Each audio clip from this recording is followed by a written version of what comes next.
저도 좀 소개 부탁드리고요. 더불어서 교장 선생님 소개도 부탁드리겠습니다. 신나는 학교는 경기도교육청이 설립한 미래형 공립대안학교라고 주로 이제 표현을 하고요. 그 명칭 속에 학교의 정체성이 다 들어있는 것 같아요. 그러니까 21세기에 과연 19세기 모델의 학교가 얼마나 효용성을 가질 수 있을까라고 하는 문제의식, 특히 이제 경기도교육청이 오랫동안 혁신학교를 해오면서 학교 전체가 좀 바뀌지 않으면 바뀌기 어려운 부분들이 좀 있겠다라고 하는 지점들을 가지면서 새로운 형식의 학교가 필요하다 라고 해서 만들어졌고요. 2020년도에 해리포터 학교라고 하는 프로젝트를 통해서 시작이 되고 2022년도에 개교를 하게 됐고요. 저는 2020년도 해리포터 학교 설립 방안 연구의 연구 책임자로 결합이 되면서 2년을 처음 맺게 됐고 2022년도에 개교하게 될 때 공모교장으로 오게 되었습니다.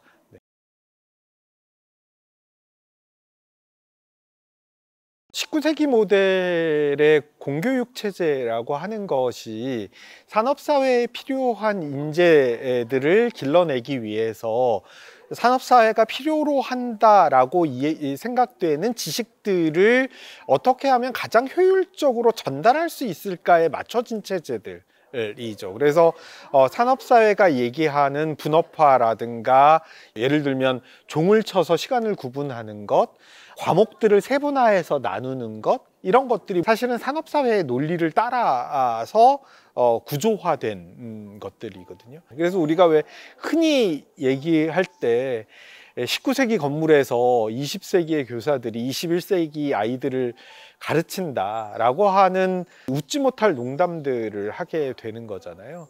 그랬을 때 진짜 21세기의 아이들을 21세기의 방식으로 가르치려면 무엇이 필요한가라는 문제 제기가 신나는 학교를 만들게 된 계기가 아닌가 싶고요. 그래서 이제 저희가 학교를 만드는 데 있어서 대안학교라는 틀을 이용하게 된 건 현재 초중등교육법상 가장 교육과정을 자유롭게 편성할 수 있는 학교 체제이기 때문에 그렇습니다. 그래서 각종학교로서의 대안학교라고 하는 틀을 이용해서 가장 자유롭게 교육과정을 만들 수 있는 시스템을 구조화한 것이 신나는 학교다, 이렇게 말씀드릴 수 있을 것 같습니다.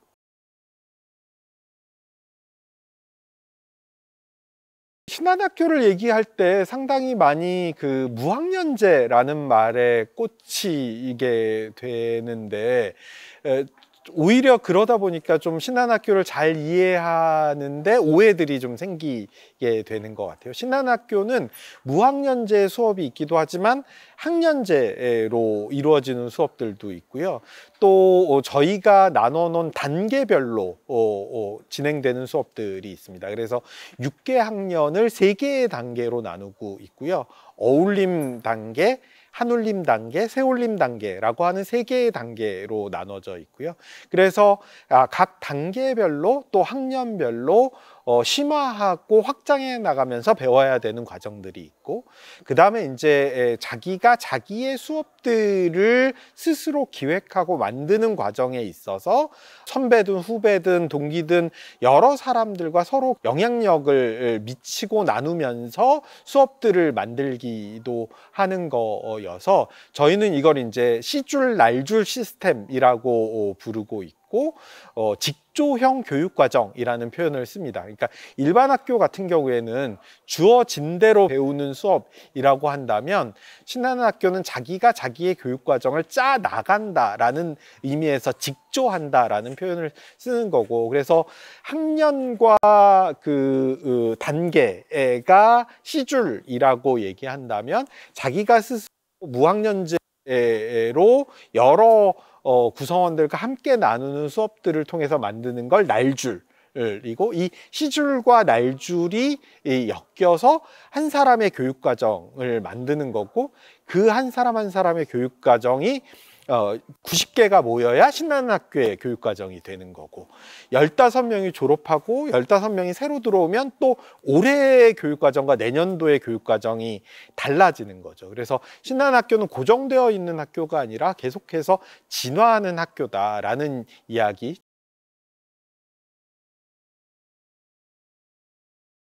그러니까 저희 학교가 6년제 학교로 설계된 것 자체가 어느 날 갑자기 오늘부터 네가 네 삶의 주인으로 너의 교육과정을 짜봐, 네가 네 인생을 스스로 살아봐 이렇게 얘기한다고 해서 내일부터 갑자기 어제까지 아니었던 사람이 내일부터 갑자기 되지 않거든요. 그러니까 계속해서 시행착오들을 충분히 경험할 수 있는 안전한 공간이 필요하다고 생각했고 그러려면 청소년들이 그걸 만들어내기까지 1, 2년 안에 되는 일은 아니라고 봤어요. 그래서 처음에 이 학교를 설계할 때부터 6년제 학교로 설계를 했던 건 그런 맥락 속에 있는 거고 첫 단계가 어울림 단계, 그러니까 일종의 신나는 학교의 방식으로 몸을 만드는 과정이거든요. 그 1년은 첫 입학해서 1년 동안은 이 학생들이 선택권도 없어요. 모든 수업이 다 필수 수업입니다. 그러니까 신나는 학교에서 자기가 자기주도적으로 살려면 필요한 기초 역량들을 필수적으로 배우는 과정이 1년차 과정이에요. 2년 차부터 4년 차까지의 3년 과정이 한울림 과정입니다. 그때는 다양한 도전과 시도들을 해보는 단계예요. 그러면서 내가 뭘 좋아하고 내가 어느 방향을 잘하고 어떻게 살아갔으면 좋겠는지를 찾아나가는 과정들인 건 거고 마지막 2년이 새울림 과정이라고 해서 진로 집중 과정이거든요. 이때 진로는 대학을 이야기하는 진학이 아니고요. 진짜 제대로 된 자기의 길, 그래서 저희는 참진짜의 길로자를 써서 참된 길, 진로라는 표현을 쓰고 있습니다. 그래서 자기가 자기 프로젝트를 2년 동안 만들어내는 거예요. 그런데 처음에 들어오면 7학년들한테 그걸 열어주지 않는 이유는 거기에 있어요. 그걸 아직 해본 적도 없고 할 줄도 모르는 건 거죠.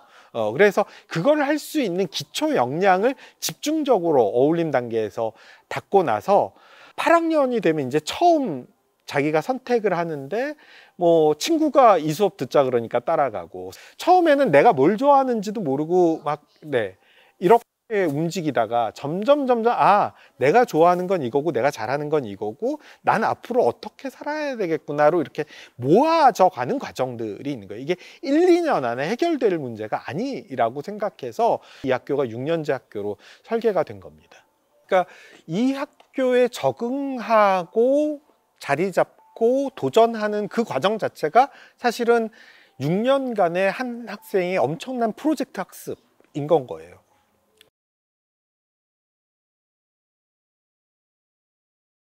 저희는 지식 중심의 학교가 아니라 역량 중심의 학교를 표방하고 있기 때문에 모든 교육과정이 역량 중심으로 설계되어 있어요. 그래서 학생들이 수업을 만들 때에도 이 수업을 통해서 어떤 역량들을 기를 것인가에 대해서 사전에 모두 이 설계가 되어 있고요. 또 무학년제 수업들이 많기 때문에 예를 들면 중학교 2학년의 목표와 고등학교 3학년의 목표가 같지 않잖아요. 그러면 이 수업을 통해서 나는 어떤 목표를 달성할 것인가에 대한 그래서 역량 설계가 수업 전체로 기획된 역량 설계가 있고 개별적으로 설계하는 역량 설계가 있습니다. 그걸 이제 학기 초에 모두 다 첫 주에 아이들이 교사와 개별 면담을 하면서 만들고요. 그 계획에 따라서 한 학기가 끝날 때 저희가 마지막에 성찰 주간이라고 부르는 주간이 있는데 그 성찰 주간에 그러면 내가 처음에 설정했었던 그 역량 목표에 나는 얼마만큼 달성했다고 스스로 판단하는가에 대한 자기평가가 있고요. 교사는 또 교사대로 너는 어디까지 달성한 것 같아 라고 하는 교사평가가 있고 팀 프로젝트 같은 것들을 할 때는 같이 프로젝트를 한 친구들의 동료평가가 있을 수 있죠. 그래서 역량 중심의 평가가 이루어지고 그 역량 중심의 평가와 함께 내가 이 수업을 통해서 배운 것들에 대한 성찰 에세이들을 쓰게 돼요. 그래서 저희가 사실은 시험만 안 봤다 뿐이지 해야 되는 평가와 이 과제의 양은 어마어마합니다. 이게 단순히 뭐 외우고 나서 그냥 시험 보고 나면 잊어버려도 되는 종류의 것들이 아니라 끊임없이 자기를 돌아봐야 되는 과정들이기 때문에 저희 학교에서 제일 강조하는 단어 중에 하나가 성찰이고 학생들이 제일 지긋지긋해하는 단어도 성찰입니다.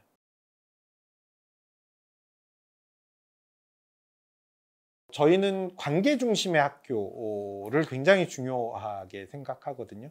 그 관계의 중심이라고 하는 것이 일상적인 피드백이 가능하게 하는 것이에요.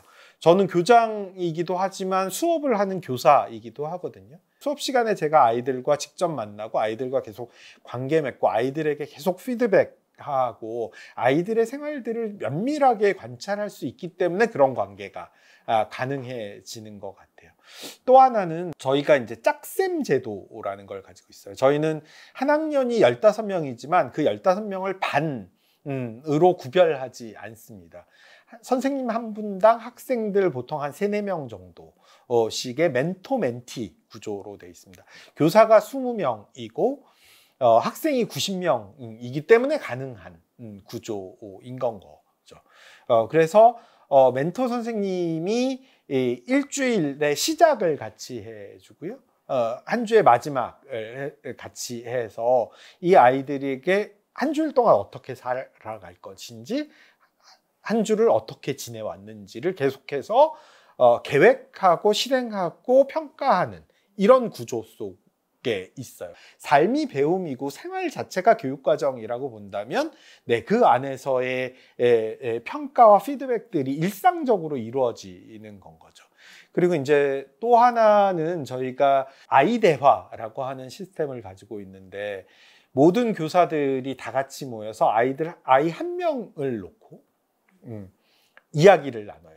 그러니까 A라는 애에 대해서 그럼 이 A가 요즘 어떻게 지내는지 그러면 짝쌤이 보는 A와 내 수업 시간에 본 A와 내가 저녁에 야간 당직을 하면서 아이들 방과 후 생활을 하는 걸 보면서 본 A가 서로 다른 이야기들이 입체적으로 만들어지면서 한 아이 한 아이를 집중적으로 볼 수 있는 A부터 Z까지 이 1번부터 90번까지를 아이들을 쭉 1년 동안 저희가 돌아가면서 놓고 이야기를 하거든요.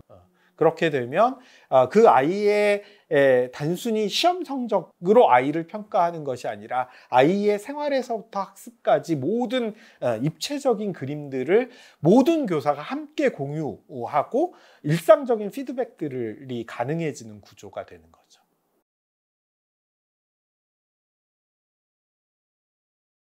가장 중요한 건 모든 아이들이 신한학교를 참 좋아한다는 거. 그게 첫 번째로 제일 중요한 건 것 같아요. 여기가 나한테 굉장히 안전한 공간이고 내가 잘 돌봄을 받고 있는 공간이야, 따뜻한 공간이야 라고 전반적으로 다들 인식하고 있다는 건 저는 되게 중요한 일인 것 같고요. 이제 구체적으로 조금 어려움을 갖는 친구들, 특히 이제 이전 학교에서의 상처들이 좀 많았던 아이들이 여기에 와서 처음에는 이전 학교에서의 상처나 거부당했던 경험들이라든가 어려움들이라든가 이런 거를 그대로 안고 들어와서 여기도 똑같을 거야 라고 하는 심리적 방어 기제 속에서 좀 첫해에 좀 여러 가지 어려움들을 보이다가 여기가 안전한 공간이고 내가 뭘 해도 지지받는 공간이구나라고 느껴지면서 이게 확 좋아지는 사례들이라든가 또는 이렇게 굉장히 뭐랄까 결과 중심적으로 좋은 성적 받고 잘하고 이런 것들을 되게 중요하게 여겼었던 아이가 여기에 와서 뭔가 과정이라든가 함께 하는 것이라든가 이런 것들에 대해서 중요함을 깨닫고 눈뜨고 자기만의 세계들을 막 펼쳐나가는 것들, 네, 이런 과정들을 보면 네, 굉장히 뭐랄까 감동적일 때가 많죠.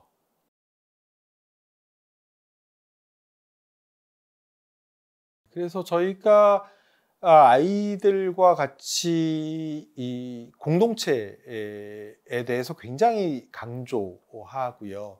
이 학교가 기숙학교로 기획된 것도 단순히 경기도 전역에서 오는 아이들이 이 통학이 불가능해서가 아닌 거예요. 함께 살아야 되는 거죠. 그 과정에서 때로는 뭐 갈등도 빚고 여러 가지, 신한학교가 갈등이 없는 학교는 아니거든요. 네. 근데 오히려 갈등을 숨기지 않고 드러내고 이 문제들을 어떻게 함께 해결할 것인가를 끊임없이 논의하는 굉장히 피곤한 학교예요. 어려워요. 그 관계 갈등들을 도망갈 구석이 없어요. 그래서 저희가 공동체와 다양성이라고 하는 걸 굉장히 강조하고 있습니다.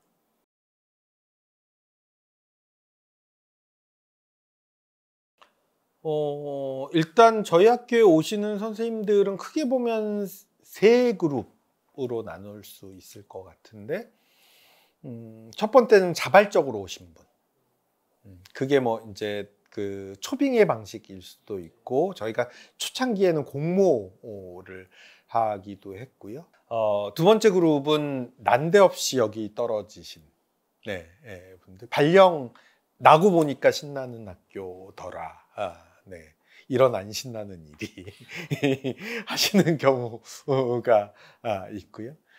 세 번째는 기간제 선생님들인데, 제가 기간제 선생님은 최대한 그 대안학교 경험이 있으신 분들, 네, 특히 이제 비인가에서 오랫동안 계셨는데 교사 자격증이 있으신 분들이 있잖아요. 네, 그런 분들은 우리 학교에 있는 누구보다도 사실은 대안교육에 대한 이해도나 경험이 많으신 분들이거든요. 그래서 이제 그런 분들을 좀 모시려고 최대한 노력을 좀 했었고요. 그런데 제가 4년을 지내면서 저는 처음에는 자기 의지로 오는 게 되게 중요해 라고 생각했었거든요. 지금은 생각이 좀 많이 바뀌었어요. 자기가 원해서 왔느냐 발령으로 왔느냐가 별로 중요하지 않더라고요. 오히려 이 사람이 열린 사고를 가진 사람이냐 닫힌 사고를 가진 사람이냐가 훨씬 더 중요해요. 본인이 원해서 온 사람 중에도 닫힌 사고를 하면 내가 오라, 내가 하고 싶은 건 이거야, 나는 이게 맞다고 생각해 라고 막 주장하기 시작하면 함께 만들 여지가 없어. 잘 안 시키거든요. 뭘 하라고 시키는 게 별로 없거든요. 근데 자기가 뭘 이렇게 열려 있는 사고로 난 이런 것도 해보고 싶고 저런 것도 해보고 싶고 이렇게 자기 동기화가 되어 있는 자발성 있는 아이들과 뭘 해볼 수 있다는 건 교사로서 엄청난 축복이에요. 그래서 내가 뭘 해보고 싶고 뭣도 재밌겠고 애들이랑 뭘 좀 잘 놀아보고 싶고 이런 교사는 신규냐 상관없고요.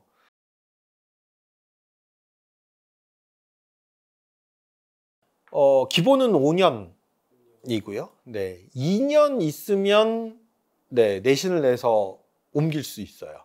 5년이 지나고 나서 학교가 이 선생님은 좀 더 우리 학교에 계셨으면 좋겠다라고 하면 교장이 제안을 드리고 그 선생님이 받아들이면 4년을 추가로 더 있을 수 있죠. 네, 그러니까 미니멈 2년에서 최장 9년, 기본은 5년, 이렇게 말씀드릴 수 있을 것 같고요. 어쨌든 교사들이 완전히 다른 경험을 해볼 수 있는 일종의 교사의 훈련장으로서의 신한학교도 되게 중요하고요. 중요하다고 생각해요. 굉장히 그 깊은 민주주의를 경험하는 것 자체가 이분들의 교사 생활에서 완전히 다른 경험일 거라고 생각하고, 아이들, 그러니까 교사 문화도 굉장히 수평적이지만 아이들과의 관계도 굉장히 수평적이거든요. 그런 경험들을 가지고 다른 학교에 가시는 건 그 이전, 신나는 학교 이전과 이후의 교사로서의 삶이 저는 되게 달라질 거라고 생각해요.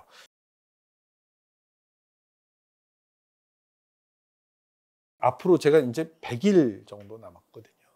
올해 들어오면서 제가 임기 마지막 해의 목표로 좀 삼았던 건, 어쨌든 지금까지 우리가 쌓아온 게 있어요. 저희가 직접 민주주의를 하자라고 해서 첫 해에는 모두가 함께 결정해야 되니까. 그런데 일단 결정된 사항이 없을 뿐더러 결정하는 문화도 안 만들어져 있는 건 거죠.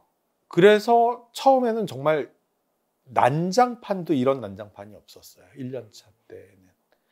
끊임없는 회의. 이걸 어떡하지? 저걸 어떡하지? 모든 걸 다 결정해야 됐었어요. 결정하면 또 나는 거기에 동의하지 않았으니까 안 지켜. 뒤집히고 막 다시 논의하고. 근데 그게 2년차, 3년차, 4년차, 저는 이제는 꽤 높은 수준의 직접 민주주의를 우리가 하고 있다고 생각하거든요. 첫 해에는 한 가지 안건을 한 달 동안 논의한 적도 있어요. 결정이 안 나서. 지금은 저희가 1시간 반짜리 공동체 회의, 일주일에 한 번 있는 1시간 반짜리 공동체 회의에서 보통 한 5가지 정도의 안건들을 처리해요. 모두가 함께 참여해서 논의하고 결정하는 데까지. 그냥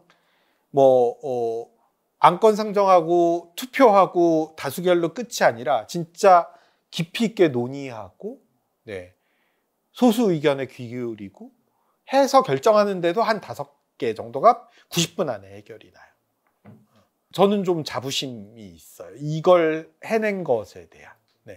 그리고 이게 문화로 잘 자리 잡았으면 좋겠어요. 그래서 다음 교장이 누가 오든 간에 저희 학교 안에서도 그런 우려들이 있거든요. 근데 저는 이 공동체의 리더십, 특정 인물의 리더십이 아니라 공동체의 리더십, 문화의 리더십이 더 중요하다. 우리가 쌓아 올린 게 그렇게 하루아침에 무너지지 않을 거다. 이렇게 얘기하고 있고, 그걸 조금 더 이렇게 공고하게 다져야 될 분야들이 어디에 있는가. 그걸 이렇게 가기 전까지 최대한 공고하게 문화적으로 다져야 되는 것들을 마무리하는 거. 이게 제 몫이지 않을까, 그런 생각을 하고 있습니다.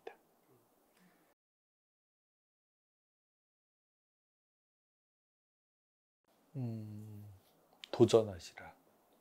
사실은 신한학교 같은 학교가 좋다고 느끼시면서도 그래도 어쨌든 지옥을 거쳐야 나중에 행복해지지 않겠어? 라고 생각하는 사람들이 너무 많아요. 다른 때는 되게 애들한테 자기 생각을 강하게 표출하시면서 또 그럴 때는 애 인생인데 내 맘대로 해도 되는지 모르겠다. 이런 얘기들을 하시더라고요. 언제부터 그렇게 또 아이의 주체성을 강조하시는, 그럼 또 애한테 물어보셨는지. 저는 도전하지 않으면 변화하는 건 아무것도 없을 거라고 생각하고, 또 한 가지를 좀 덧보탠다면 저는 신한학교 같은 학교가 많아졌으면 좋겠어요. 원래 신한학교가 설립될 때의 계획은 2년, 3년 정도 신한학교가 안착된 이후에 경기 북부에 또 하나 만드는 거였어요. 신한학교의 정원을 늘릴 일이 아니라 이런 학교들을 더 만들자라는 거였죠. 그래서 그런 학교는 덴마크에 나가야 있고 핀란드에 나가야 있는 거야가 아니라 한국에도 그런 학교가 많아 라고 얘기할 수 있었으면 좋겠어요.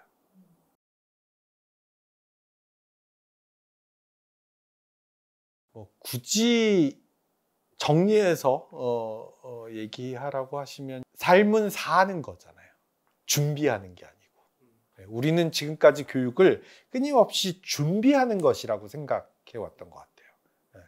그런데 교육은 사는 거고, 제가 굉장히 인상 깊었던 표현 중에 하나가 행복해 본 적이 없는 사람이 나중에 행복해지기를 기대하는 건 불가능하다는 거였어요. 내가 지금도 행복해야 나중에도 행복해질 수 있고, 학교에서의 생활이 행복해야 나중에 학교 이후의 삶도 행복해지는 건 거죠. 근데 우리는 끊임없이 애들 보고 행복을 담보로 나중에 행복해지려면 지금은 지옥에서 살아 라고 얘기하잖아요. 네, 아무튼 긴 시간 이렇게 인터뷰 보내주셔서 감사합니다. 네. 아유, 수고 많으셨습니다. 네, 고맙습니다.